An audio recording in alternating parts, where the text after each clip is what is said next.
뭔가 이상하세요? 저기 어려워. 처음 시작하면 그 발열 때문에 그 시스템 그 고정되는 시스템을 같이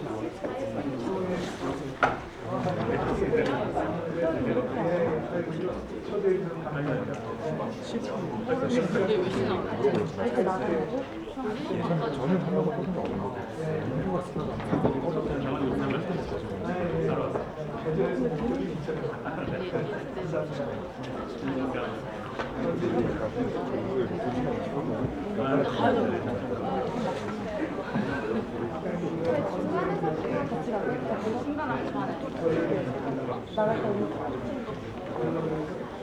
네, 그 C1이 더 낫겠죠. 안 가도 돼.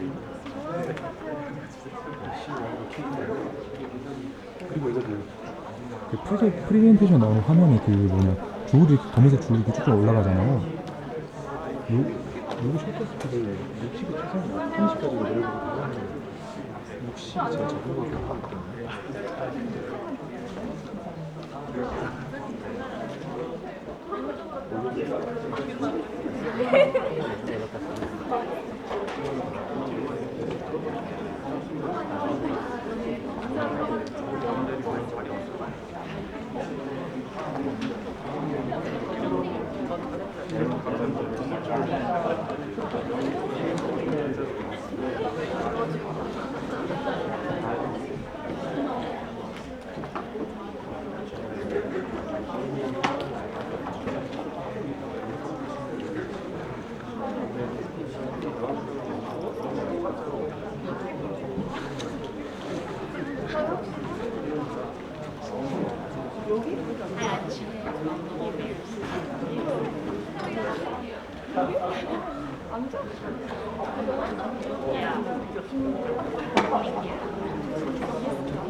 혹시 안쪽으로 들어가세요?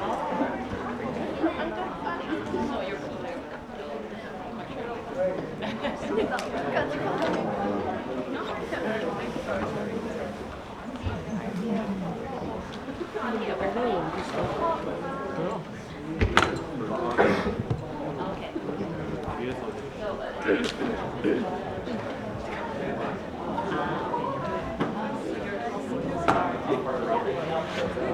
저 혹시 안쪽 다리로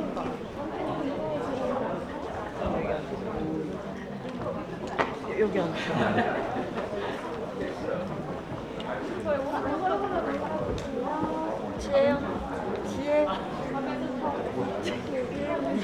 유지혜 지혜 언니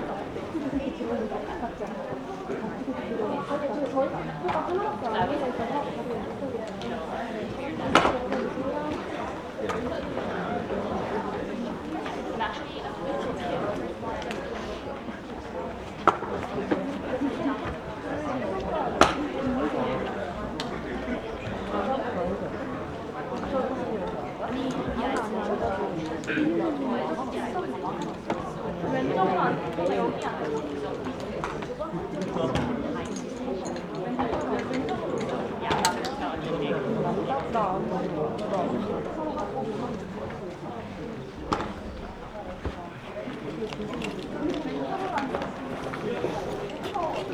뭐? 진심 뒤로 가. 저도 자리가 있으신 거 아니에요? 그냥 나올까?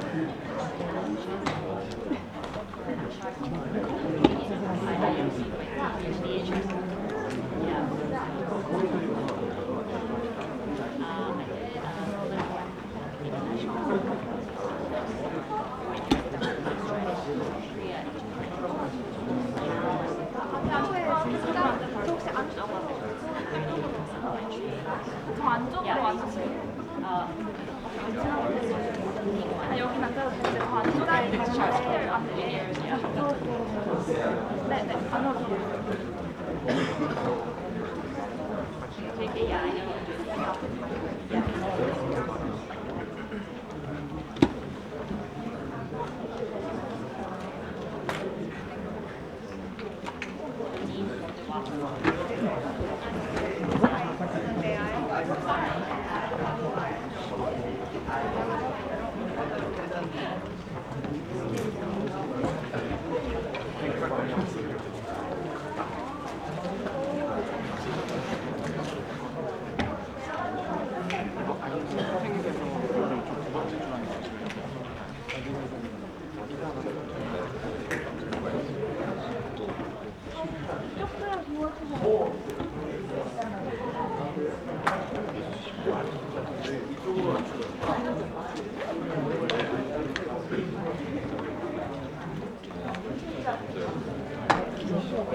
Ladies and gentlemen, may I have your attention please?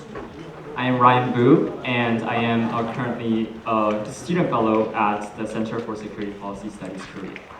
The opening ceremony of the Center for Security Policy Studies Korea 6th edition of International Security Symposium will begin shortly. We would like to ask all our distinguished guests and members of the audience to please take your seats. 여러분들 안녕하십니까? 저는 CSPSK 소속 학생 펠로우 부태원이라고 합니다. 제6회 CSPS 코리아 국제안보 심포지움이 잠시 후 시작됩니다. 참석자 여러분께서는 자리에 앉아주시길 부탁드리겠습니다. Please make sure your cell phone is either switched off or on silent mode.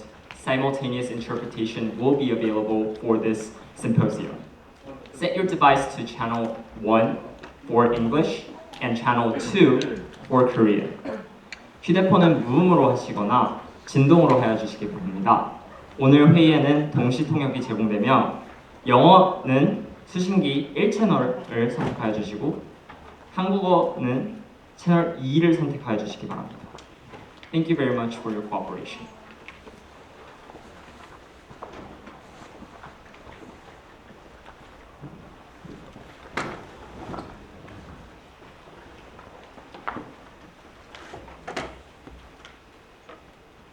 Good afternoon, distinguished guests, ladies and gentlemen. Welcome to the CSPS Korea's 6th International Security Symposium. So first, please allow me to introduce myself. I am Fletcher Cox, Associate Professor of Global Affairs at George Mason University, Korea. It is truly a great honor and privilege to lead you through today's program. Inaugurated in 2018 and now celebrating its 6th edition, the CSPS Korea International Security Symposium has served as a platform for research and discourse on security issues facing South Korea, the United States, and the broader Asia-Pacific region. Today, with the grand theme, Future of Korea's Diplomacy in the Era of Global Technological Competition, this year's symposium will explore the impact of cutting-edge scientific and technological developments on societies, on the generation of new security threats, and the reshaping of international relations. Now, to officially kick off this year's symposium, I would like to invite the director of the Center for Security Policy Studies Korea, Professor Moon-Jun Kim, up to the podium for his opening remarks. Ladies and gentlemen, please welcome Professor Kim.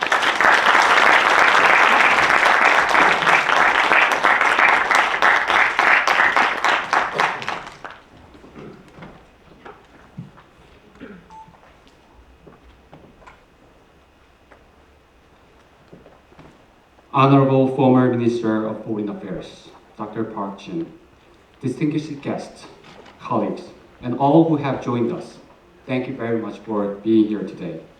Good afternoon. I am Professor Moon Jun Kim, the Director of the Center for Security Policy Studies, Korea.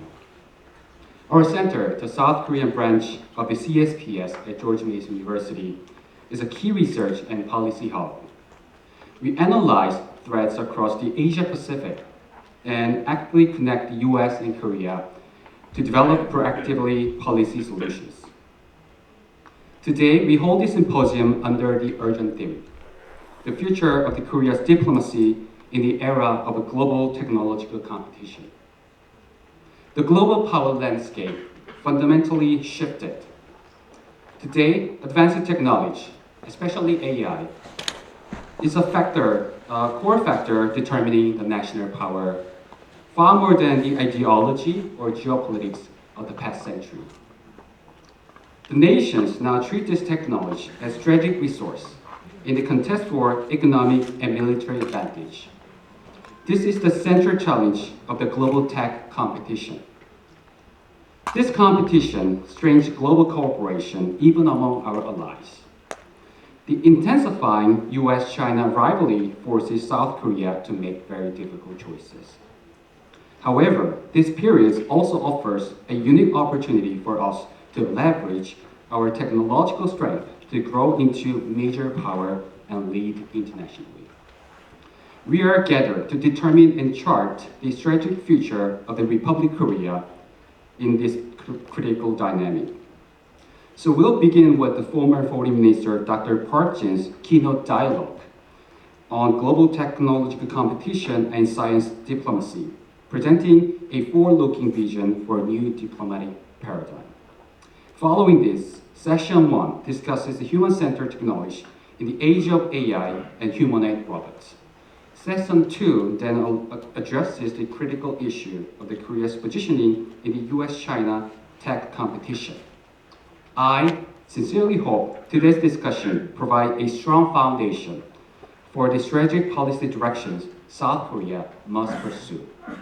Ladies and gentlemen, thank you very much. Please enjoy. 감사합니다.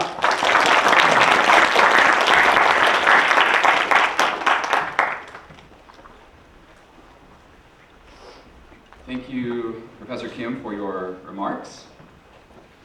Next, I would like to invite Campus Dean Joshua Park to the podium for his welcome remarks. Everyone, please join me in welcoming Dean Park.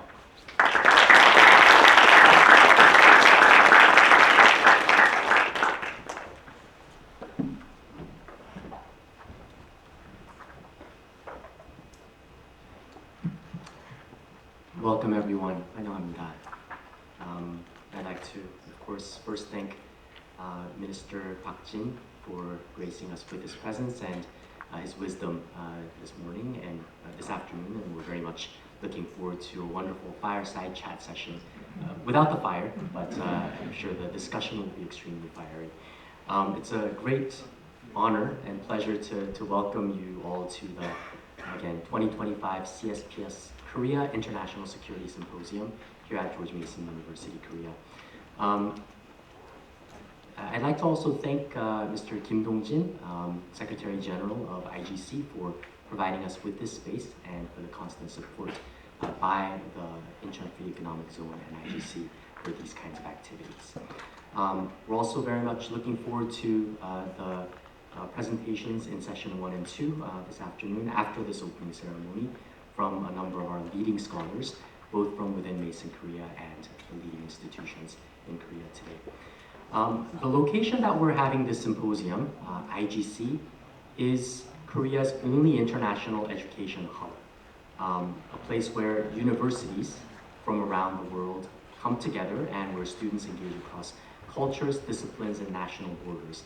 There are other free economic zones in Korea that are able to invite international schools, but this truly is the only place where institutions of higher education from around the world, US, Belgium, and so forth, have gathered to engage in this kind of dialogue. So we are, as Mason Korea, very honored to be a part of this unique ecosystem that fosters global dialogue and prepares the next generation of thought leaders. At George Mason University, I think all of you have memorized, hopefully, the slogan that George Mason has. It's 2 words. First one starts with F, from our founding father, George Mason, who was really one of the founding thought leaders for the Bill of Rights with the US Constitution. So freedom is one of our key terms. And the other, of course, as an educational institution, is learning. So freedom and learning is our slogan. But it's not just a slogan, it's our commitment to cultivating global citizens who can understand, engage with, and shape the world around them. And we're very much looking forward to seeing what the world will look like from the wisdom coming from Minister Park Jin, and how you will be able to utilize this information to shape the world in your own right. And of course, this is particularly vital today because we are confronting a rapidly, dizzily changing international landscape. Every day we hear of another news item that could severely impact geopolitical landscape where we live here today. But also technological competition. At the KSGI 1-year anniversary last Saturday, one of the comments was, we used to be able to say, we think the world will look like this in 5 years' time. Now we can't even say something like that 1 year later, what the world will look like with the dizzying pace of AI revolution. So in that sense, the theme of this year's symposium, the future of Korea's diplomacy in the era of global technological competition, aligns deeply with what is happening in the world today, as well as the work we do here at Mason. Across every field, whether it's international politics, public policy, economics, science, and technology, all of which we cover here at this campus at Mason, Korea, students and scholars alike are grappling with the implications of AI. Do we fear it? Do we embrace it? How do we use it? Will we be replaced by it? And so forth. And other emerging technologies based on or working hand in hand with that, and the evolving security challenges that they also create. The questions we explore today, how nations adapt, how diplomacy must evolve, how Korea can position itself in this new era, are questions at the very center of global governance and international cooperation. And of course, there's no other or better person than Minister Park Jin to provide insights on these topics today. His perspectives on science diplomacy will no doubt be invaluable to all of our audience members, especially our students, as they consider the future of Korea's role in global order. Before I close, I'd like to, of course, acknowledge the important work of CSPS Korea. This is its 6th annual symposium, but since its establishment with the Schar School of Policy and Government, it has served as a bridge connecting Washington, D.C. and Seoul and Seoul, advancing research, facilitating dialogue, and enabling policy engagement across borders. And events like today's symposium demonstrates why this work is indispensable. In closing, my hope is that the discussions and debates throughout this afternoon will contribute not only to academic insights, but also to actual practical policy directions that can help build a more just, free, and prosperous world, which is another slogan of George Mason University. And all of this in line with our core mission for why we were established in this location in Korea in the first place. So once again, thank you for being here. I look forward to a meaningful and productive symposium. Thank you.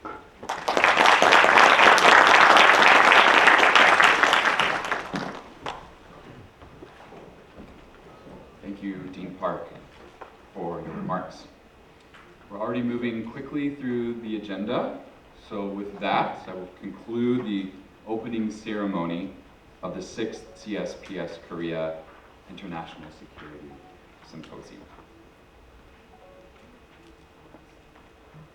So this will be our shift to the next stage of our conversation today, the keynote dialogue,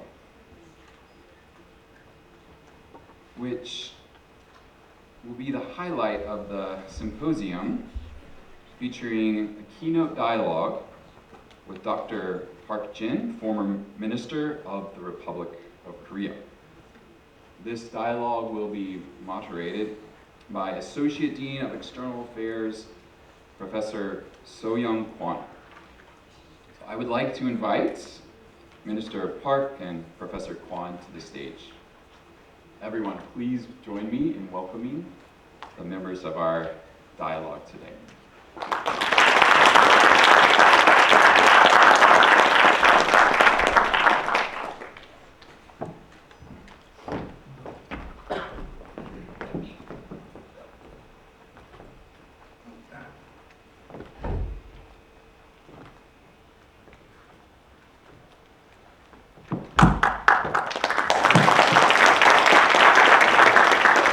Thank you so much for being here.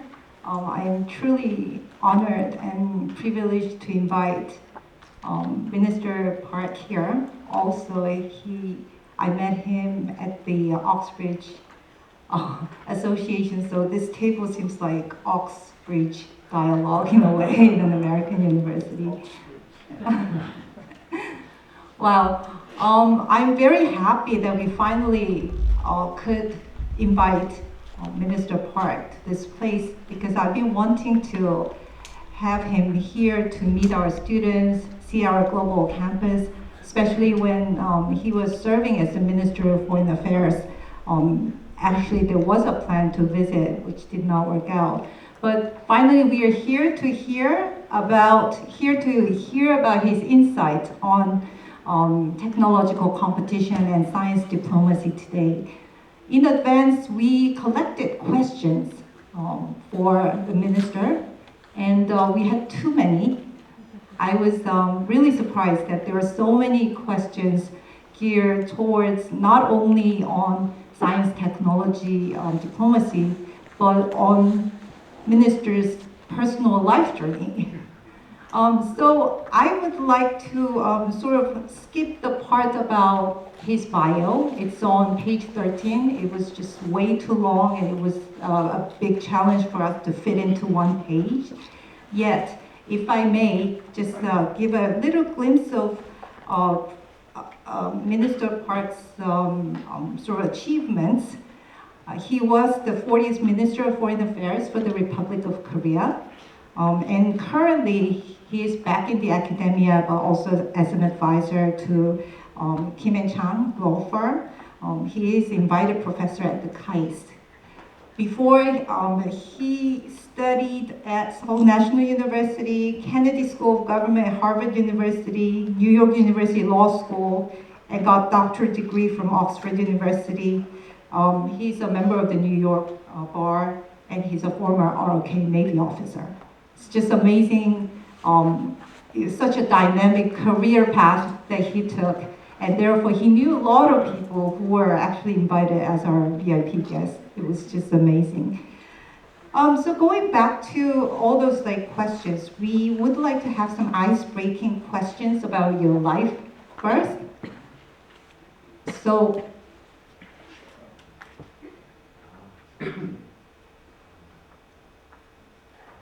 I don't think I'm doing a very good job with the clicker, but it seems like some of the questions that we received, we tried to come up with the word cloud here.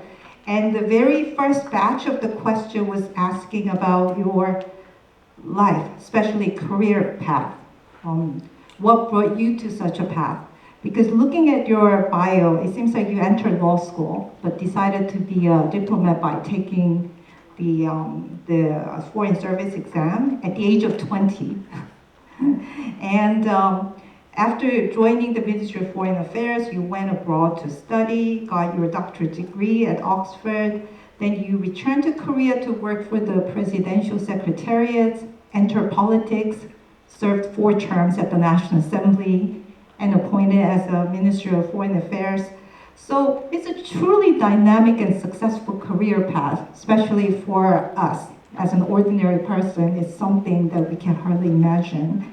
So the first question is really about what made you to choose such a path. Was it planned? Are you a power J that you planned everything ahead? Or did it come along in your life because you were prepared with a certain skills and capabilities? So I would like to ask you a question from the students. What are the skills and capabilities needed to work in the field of diplomacy? and how can they prepare for their future?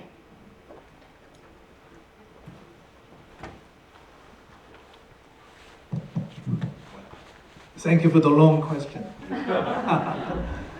Thank you, Professor Cox, Director Kim, and Dean Park, and other distinguished faculty members, and also students from George Mason and other universities in Incheon Songdo campus. This is my first time to visit this wonderful campus, wonderful buildings and great students and wonderful faculties. Congratulations on opening this great place for academic studies and also research and development. To talk about myself, my past career, I was originally going to become a medical doctor because my father was running a small clinic in the center of Seoul, in Jongno, where I was born. So I was living in a house with a clinic inside. So every day I saw what my father did, and I met all the patients. And I thought it was taken for granted that I would become a medical doctor someday. But then something happened, which doesn't have anything to do with me personally. In 1972, when I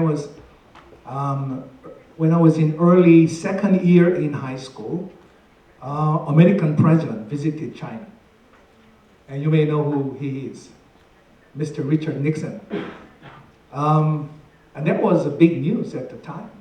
All the media described the visit as a historic, which introduced the US-China détente. I wasn't sure what détente meant as a high school student. So I looked up the dictionary and it said, improvement of relationship, relaxation of tension. That's a diplomatic jargon. And I liked it. I liked détente.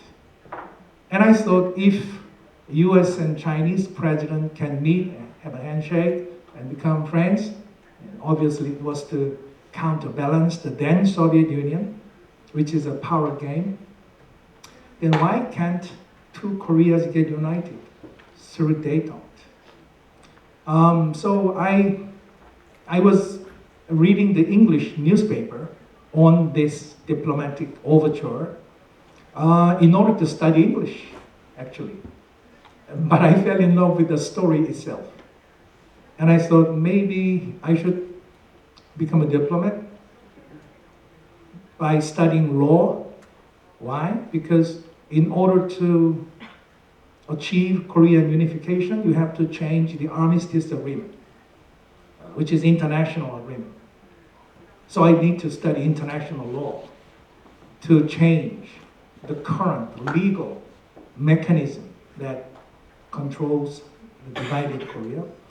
So I changed my course from a STEM course to social and humanities course in my third year in high school. So I got into the law school and then studied international law and then took the exam, the foreign service exam. I think it was my fourth year in university and got into foreign ministry. So that's how I got involved with diplomacy in the first place. And after 40 some years, I came back to foreign ministry as a minister in 2022. And I experienced many diplomatic events and was involved in the making of international order between Korea, US and Japan, Korea and China, and Indo-Pacific region, and Korea-Europe partnership, and the Middle East, and Central Asia, and Latin America, and Africa. So it was a very dynamic period, and I experienced a lot. I still keep my interest in diplomacy because Korea doesn't have any natural resources. We have only the people and the education.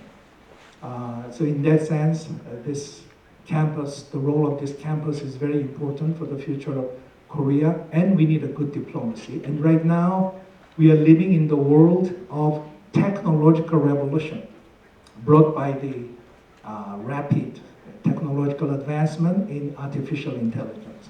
So I think the science diplomacy is the most important task that Korea is faced with. Stop. Well, more to come about science diplomacy.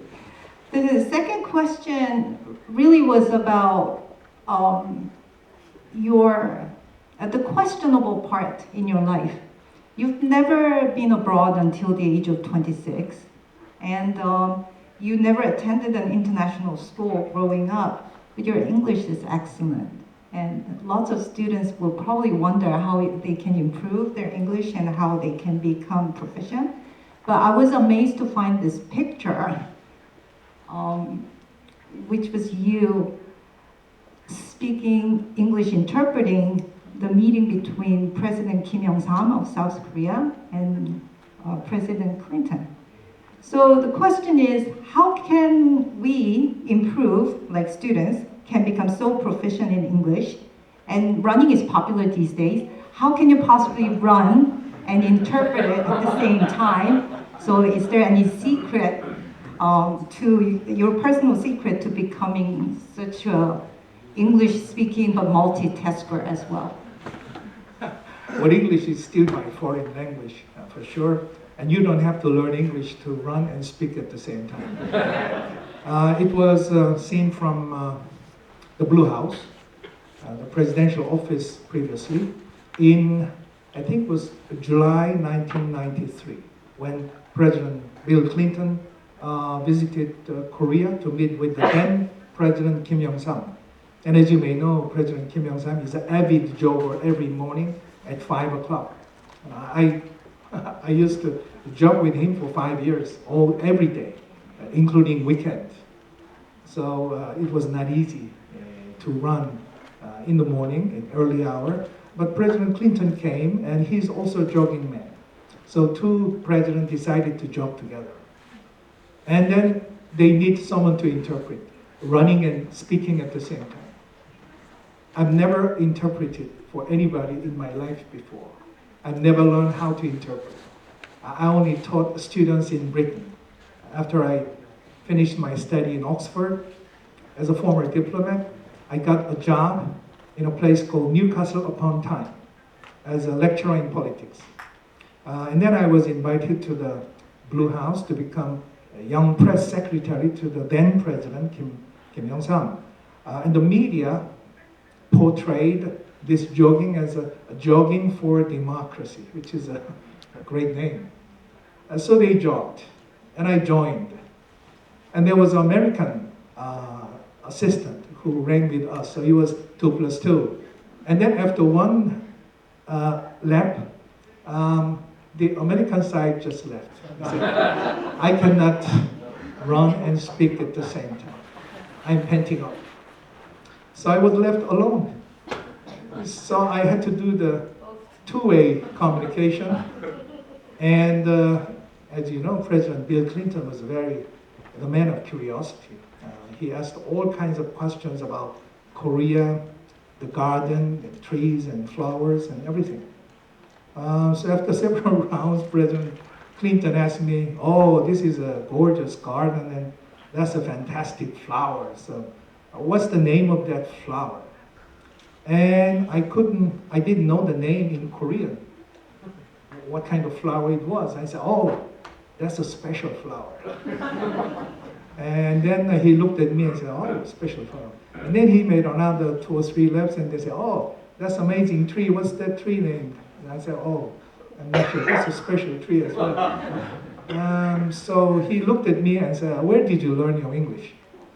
And I said, I studied in England, which university in Oxford. And he said, oh, you're my alumnus. So which college did you study? I said, St. Anthony's College. And he said, oh, I'm from University College. And I said, oh, that's across the street from Queen's College. And beside Queen's College, there's a narrow alley and there's a little road leading to Turf Tavern, which is a very famous place. The British pub. And President Clinton said, that was my popular place to go and drink British lager. So we were talking together, myself and President Bill Clinton, and President Kim Yong-sam asked me, so what are you talking about? I said, we are talking about Oxford and the memories of that time and so on. So it was a unforgettable memory of running with two presidents. And then there was a return match in the White House when President Kim visited Washington. Do you have the photo? Okay, that was November 1993 in the White House. So I had the experience of jogging in both the Blue House and the White House. And then it was kind of symbolic gesture in diplomacy to bring the two nations closer together, to strengthen the alliance with the United States because we share democracy, free markets, rule of law, and human rights. And also have to deal with the North Korean security threats, and also had to deal with China and other countries in the region. So I think this jogging, which is a symbolic diplomacy, significantly helped promote Korea-US alliance at the time. Oh, about the English.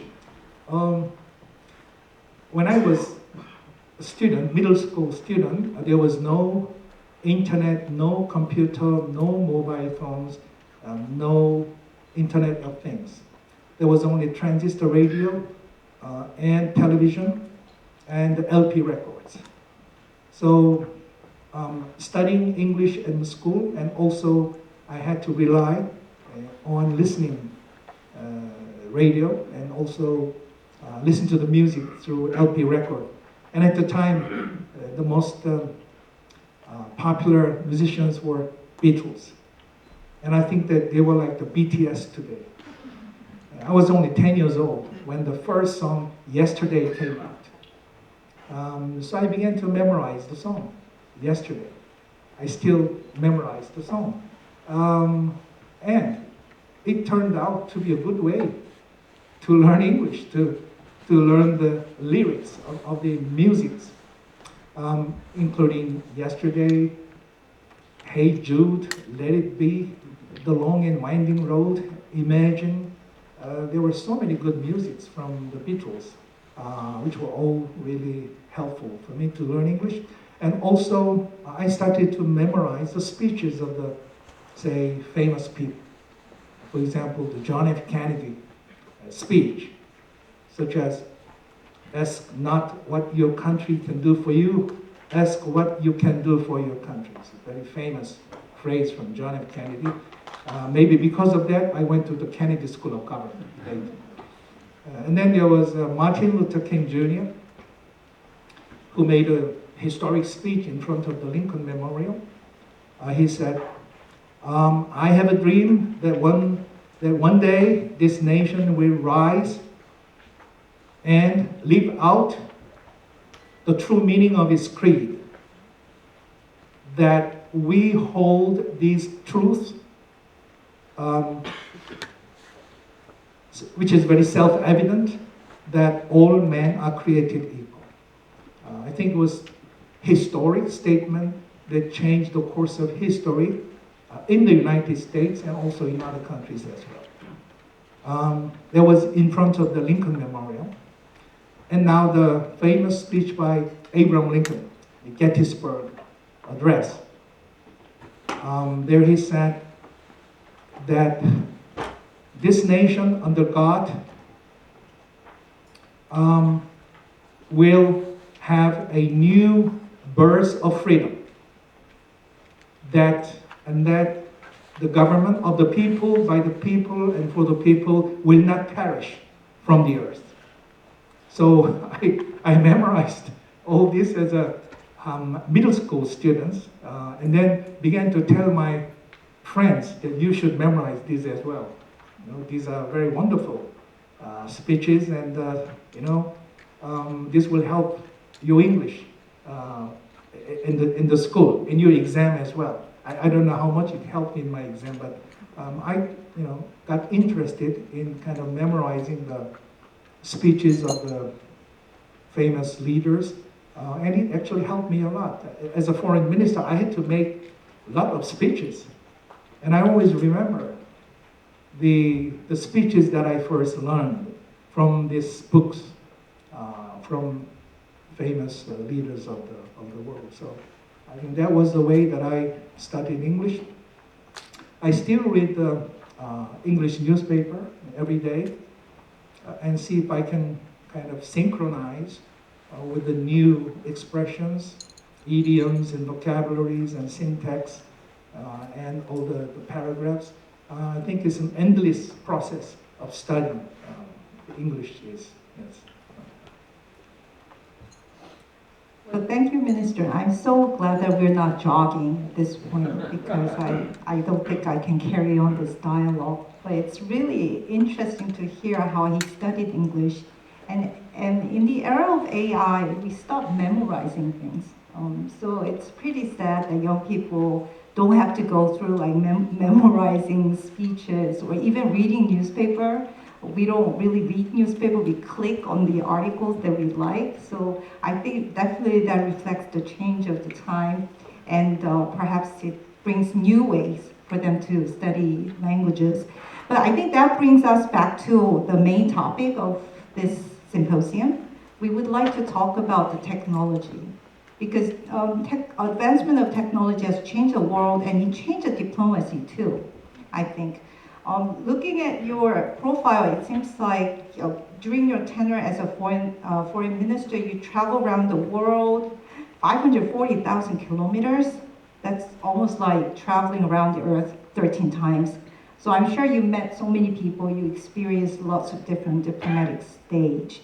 So many questions that came out here is whether of AI era, especially Korea having competitiveness in AI, is an opportunity or a challenge.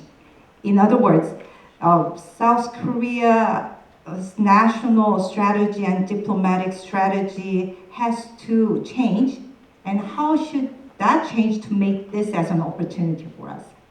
Is that a heavy question for you? Yes, I think we are in a very critical transitional period now as a country in facing the rapidly developing technological advancement, especially in the area of artificial intelligence. I think most of the people are using artificial intelligence in one way or another. Students, faculties, and people on the street, and businessmen, military, diplomats, and other people working in other different sectors. I think this is inevitable. The direction has been set, and AI will develop much further, much faster, and it'll come out with a much more effective, much more smart AI in the future. Already the experts are talking about the AI that can surpass the intellectual capability of human being. So we will have a machine which is smarter than the smartest human being.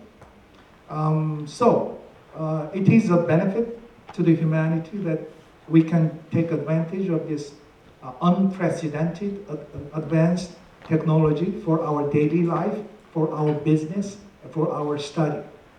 But at the same time, many experts point out that there are potential dangers in letting the AI technology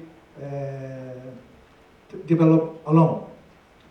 Why? Because this same technology, depending on the political environment, can be used to monitor, surveillance, and suppress the people, and also jeopardize the privacy of the people, the information, the private information, and so on. So I think we have to have a kind of some kind of sense of balance in using this AI technology.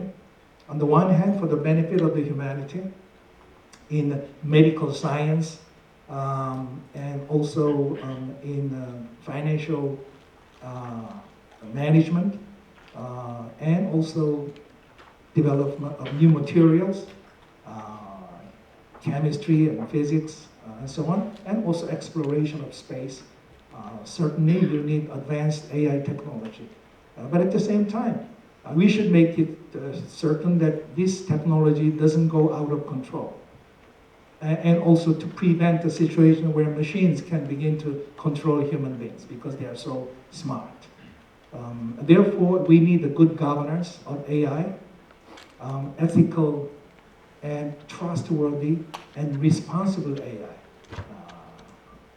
instead of unruly and uncontrollable and dangerous AIs.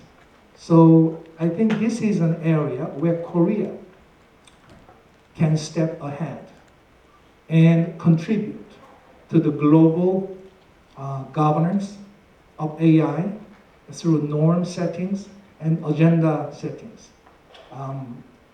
Korea has been active in hosting the international conference on the responsible use of artificial intelligence in the military domain, together with the Netherlands. The Dutch government and the Korean government cooperated together to host the first international conference in Hague, Netherlands. And also we cooperated with the United Kingdom to host the AI Seoul Summit to find out how we can create the future technology which will be beneficial to the human being. And also in the recent APEC summit meeting in Gyeongju, as you may know, the leaders, the Asia Pacific leaders came out with the joint statement, the Gyeongju Declaration, and AI APEC initiative. So this is the area where Korea can contribute further in the future as well. Of course, we have to develop our own AI technology to protect our national sovereignty and not being influenced by the foreign technologies. So that's very important. But in science, I think there is a competition on the one hand, but there is a cooperation on the other. And that is the reason why science diplomacy is important in order to create a better future for the humanity. And I think Korea should contribute significantly to the new world, to the new future of the world. Well, in addition to that, we're facing the intense competition between the US and China, and we seem to be sort of in between the two. That limits our strategic choices. So can I ask your wisdom about how South Korea can improve its diplomatic ability and survive with some kind of balance in this sort of close relationship that we have with other countries?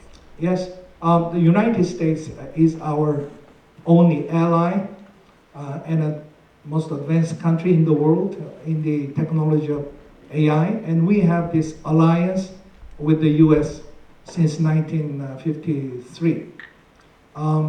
Originally, the alliance was a military alliance to deter North Korea from making another war on the Korean Peninsula.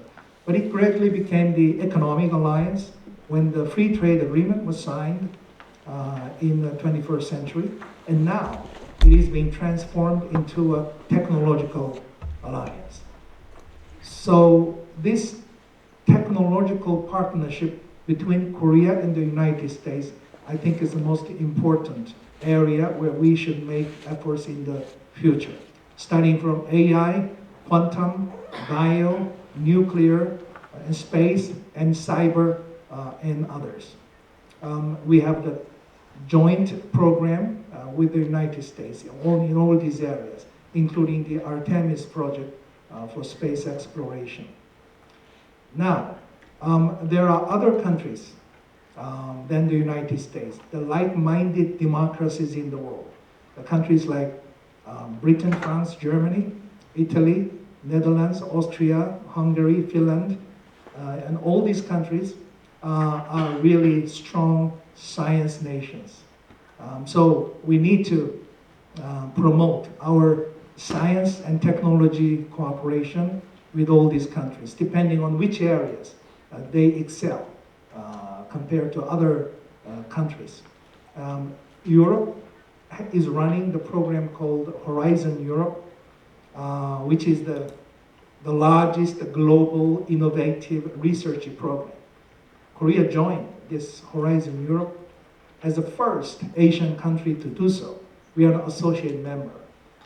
We make donations to the program, and our researchers join the program and do their research and get their result, and then share it with other scientists and researchers, which is a wonderful program. With Japan, our neighbor, we have very complementary relationship. Japan is strong in basic science. They've got 2 Nobel Science Prizes this year in medical and physiology and also chemistry. But Korea, I think, is perhaps the world's best in application, technological application.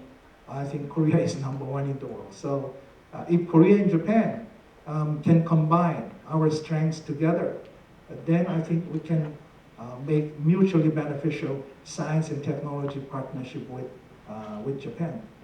With China, we know that China's science and technology is developing very rapidly these days, as we have seen in the DeepSeek AI model, which came out in January. And then I know that there will be second, third, and fourth breakthroughs to be made by the young Chinese scientists and researchers. So they are making lots of efforts in the science and technology, but there are strategic limitations because Korea and China have different political systems and different political ideologies. As I mentioned, our core values that we cherish are democracy, free markets, human rights, and the rule of law. And also, any technology can be used in dualistic way. At one time, it could be a civilian technology. The other, it could be a military technology. So we should consider carefully about how this technology cooperation with China can result in other areas.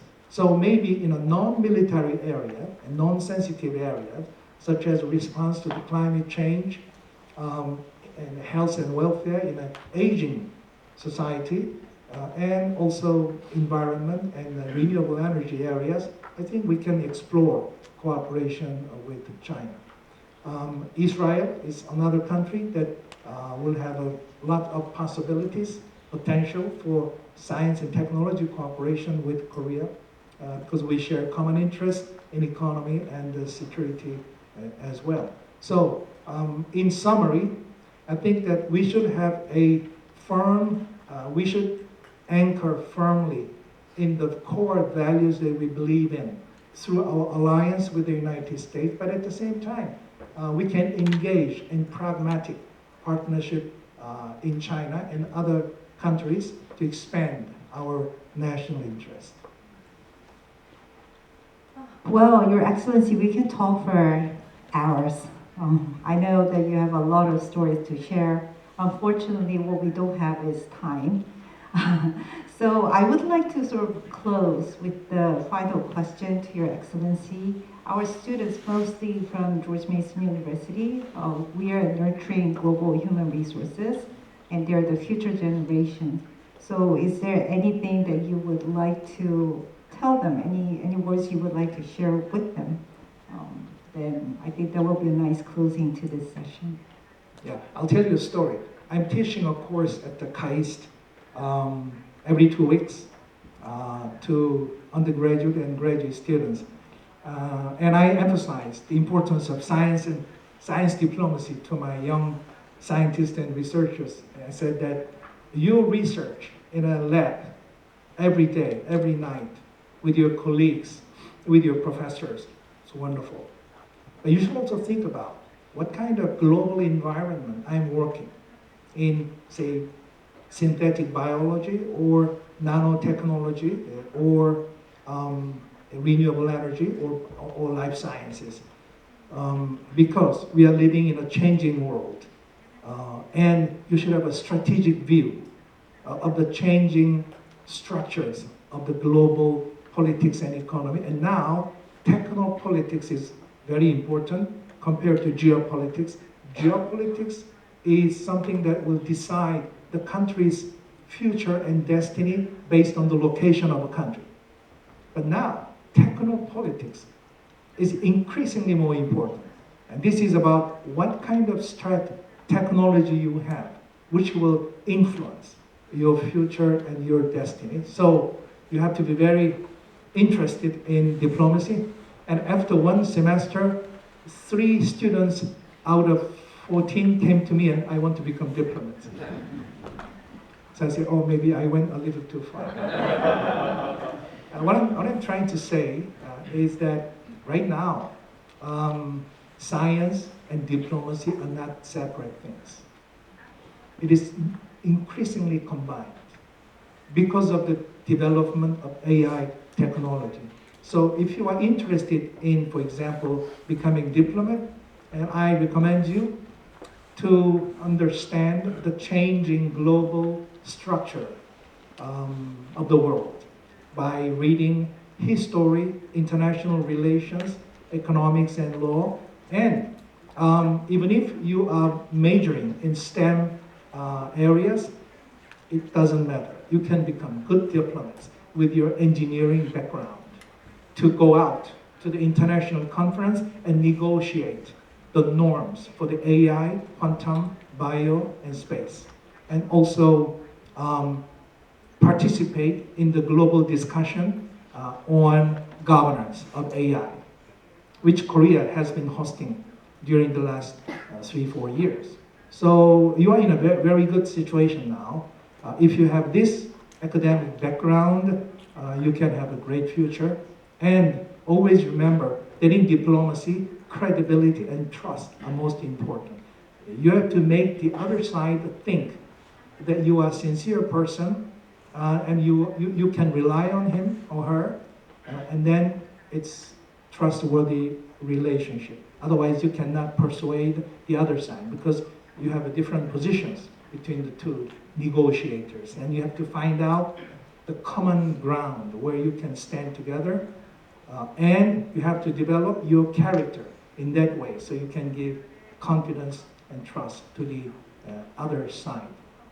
So read lots of history, international relations, and develop your character and have a global perspective. You can be a good diplomat.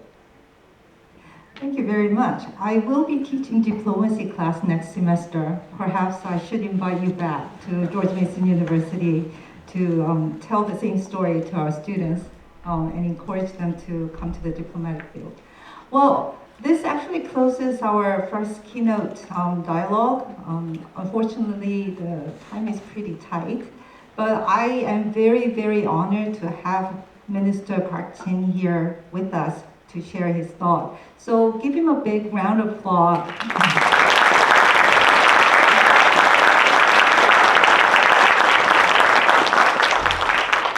Thank you, Minister, and hopefully you can come back to our campus. My pleasure. Thank you, Professor Kwon.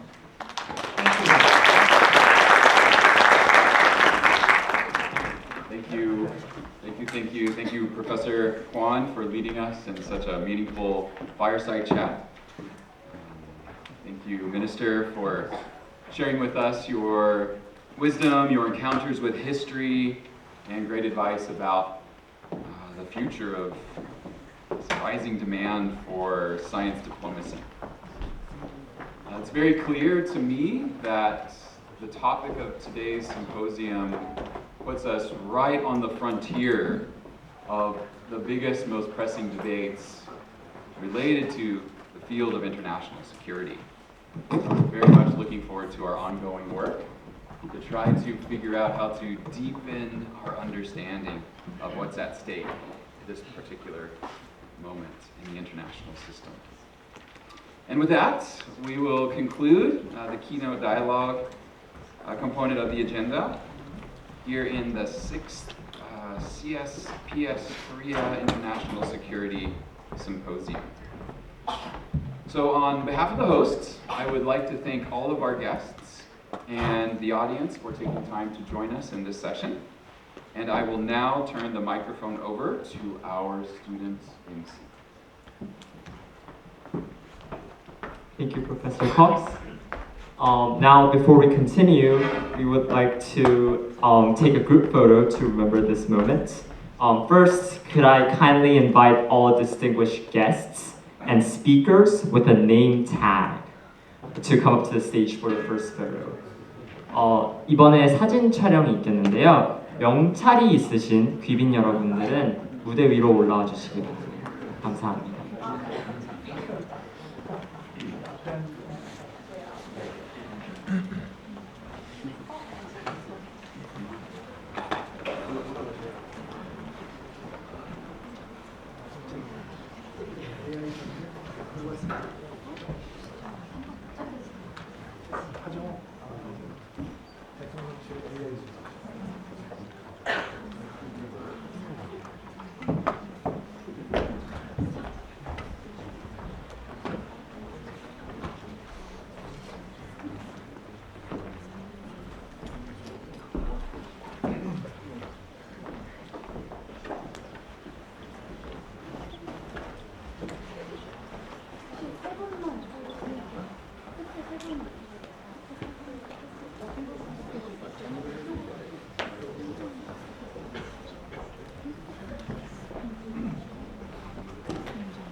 한수만 조금만 위로.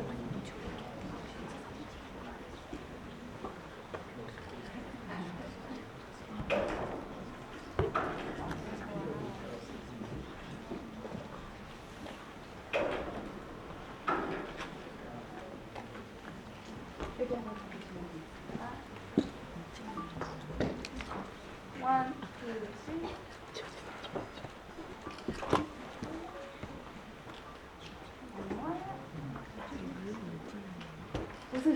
Smile, please. Okay, one, two, three.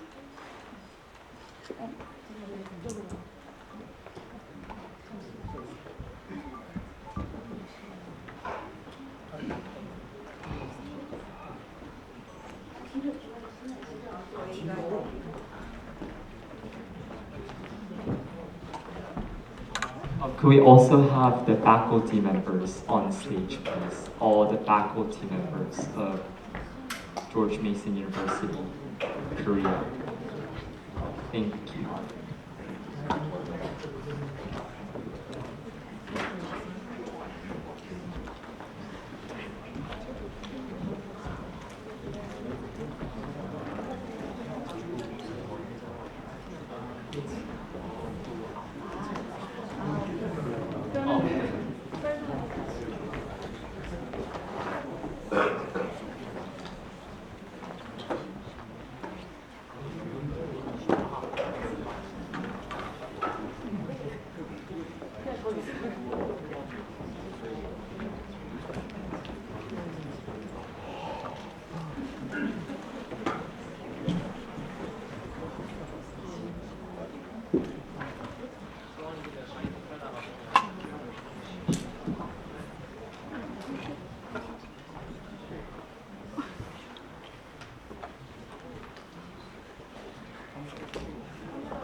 조금 모여주시면은.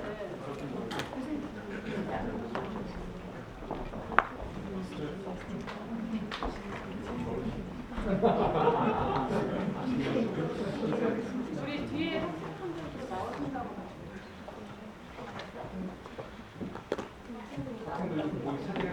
yeah, if all the audience members could please look to the center. 네, 시작하겠습니다. 하나, 둘, 셋.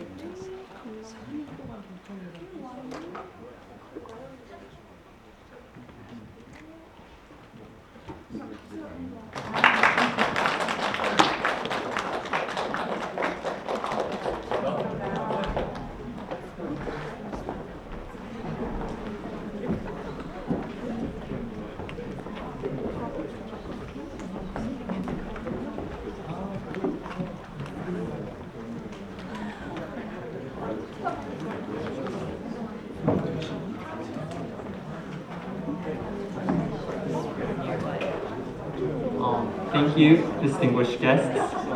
You may return to your seats. We'll be now transitioning into a 20-minute snack and networking break. Refreshments are provided outside the hallway. We kindly encourage all students to take this opportunity to greet and speak with the former Foreign Minister of the Republic of Korea and the speakers and also faculty members of George Mason Korea. This networking session is an important part of the symposium, so please feel free to introduce yourselves and engage in conversation with the distinguished speakers. Just a few reminders before you guys leave.